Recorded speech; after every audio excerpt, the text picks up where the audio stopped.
Mangalagiri MTMC కార్యాలయంలో commissioner Aleem బాషా ఈ నెల 9వ తేదీ నుంచి 23 వరకు జరిగే 8వ పోషణ పక్వాడా 2026కు సంబంధించిన పోస్టర్ను ఆవిష్కరించారు. ICDS project CDPO K Saritha Devi, supervisors Neelima, Vijayalakshmi, assistant commissioner P Srinivasa Rao తదితరులు పాల్గొన్నారు. అనంతరం వారు మాట్లాడారు. యాక్చువల్గా మాకు ఉమెన్ వెల్ఫేర్ డిపార్ట్మెంట్ తరఫున ఏప్రిల్ నుంచి 23 దాకా 8వ పాడ ప్రోగ్రాం జరుగుతుందండి. ఈ ప్రిన్సిపల్ సెక్రటరీ గారి ముఖ్య ఉద్దేశం ఏంటంటే ప్రతి ఒక్క గర్భిణీ బాలింత అట్లానే 0 నుంచి 2 సంవత్సరాల పిల్లల తల్లులు కూడా వాళ్ళ మెదడు అభివృద్ధికి ఎటువంటి ఆహారం తీసుకుంటే బ్రెయిన్ డెవలప్మెంట్ జరుగుతుంది. ఎందుకంటే ఒక మనిషి జీవితంలో కీలకమైన దశ 0 to 2 years 80% బ్రెయిన్ డెవలప్మెంట్ ఆ ఏజ్లోనే జరుగుతుంది. కాబట్టి ఈ 5 టాపిక్స్ మీద ప్రతి ఒక్క తల్లికి అవగాహన కలిగించాలని చెప్పేసి ఈ పెంచడం జరిగింది. ఈ ముఖ్య భాగంగా మన గౌరవ కమిషనర్ గారు, మంగళగిరి మున్సిపాలిటీ కమిషనర్ గారి చేతుల మీదుగా ఈ ప్రోగ్రామ్ని లాంచ్ చేయడం జరిగిందండి. ఫస్ట్ది తల్లి మరియు శిశు పోషణ, రెండవది మెదడు అభివృద్ధికి ప్రారంభ ప్రేరణ, ఆట ఆధారిత విద్య, అంగన్వాడీల కోసం సమాజ మద్దతు సమీకరణ, తల్లిదండ్రులు మరియు సమాజ పాత్ర. ఈ 5 టాపిక్స్ కూడా ఈ రోజులలో మనం కంప్లీట్ చేసేసుకోవాలి.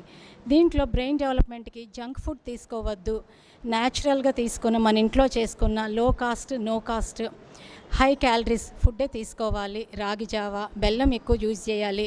ఇంకొకటి పంచదార అస్సలు యూజ్ చేయకూడదు. నూనె తక్కువ, నూనెలు కూడా తక్కువగా వాడాలి, ఉప్పు కూడా తక్కువ వాడాలి. పిల్లలకి చక్కెరకి బదులుగా పటిక బెల్లం యూజ్ చేయొచ్చు, బెల్లం యూజ్ చేయొచ్చు. ఈ పాయింట్స్ అన్నీ మనం చెప్పాలి. నెక్స్ట్ షుగర్ అనేది చాలా రెడ్యూస్ చేయాలి. వాళ్ళకి ఎటువంటి ఆహారంలో కూడా షుగర్ అనేది పెట్టకూడదు. తల్లులు కూడా ప్రతి ఒక్కళ్ళు నెయిల్స్ తీసుకొని హైజీనిక్ కండిషన్స్తో కూడా ఉండాలి. ఆ విధంగా డైట్ పెట్టాలి. మూడవది ఆట ఆధారిత విద్య.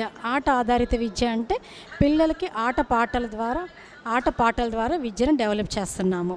అంగన్వాడీలో 3 to 6 years కల్లా 3 to 6 years ప్లేవే ఎడ్యుకేషన్ జరుగుతుంది. కాబట్టి 3 yearsకి వచ్చేటప్పటికి బిడ్డ బ్రెయిన్ 90% డెవలప్ అవుతుంది. కాబట్టి మనకు చక్కగా పూర్వపఠన, పూర్వలిఖిత, పూర్వగణిత అధ్యాభ్యాసం జరుగుతున్నది. Thank you. 8వ పోషక పక్వాడా ప్రోగ్రాము ఈ రోజున గౌరవ కమిషనర్ గారు లాంచ్ చేయడం జరిగింది. ఈ ప్రోగ్రాము గురించి అన్నీ కూడా మన సూపర్వైజర్ గారు చెప్పారు. తల్లిదండ్రులకి మనవి ఏంటంటే ప్రతి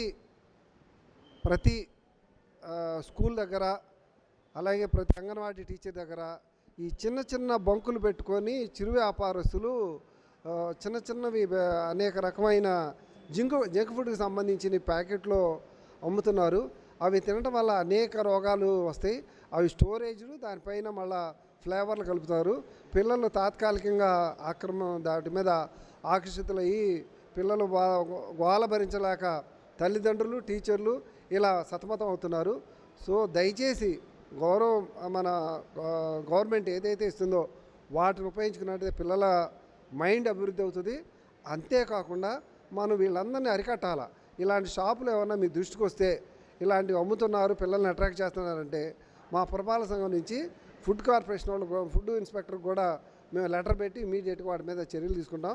కాబట్టి నగరవాసులందరికీ నా మనవి ఏంటంటే పిల్లల్ని ఎట్టి పరిస్థితుల్లో కూడా జంక్ ఫుడ్కి అలవాటు కాకుండా ఈ పోషక పదార్థాలు తీసుకుంటే వారి భవిష్యత్తు బాగుంటుంది, వాళ్ళ పిల్లల భవిష్యత్తు బాగుంటుంది, తల్లిదండ్రులు అందరూ కూడా హ్యాపీగా ఉండొచ్చు.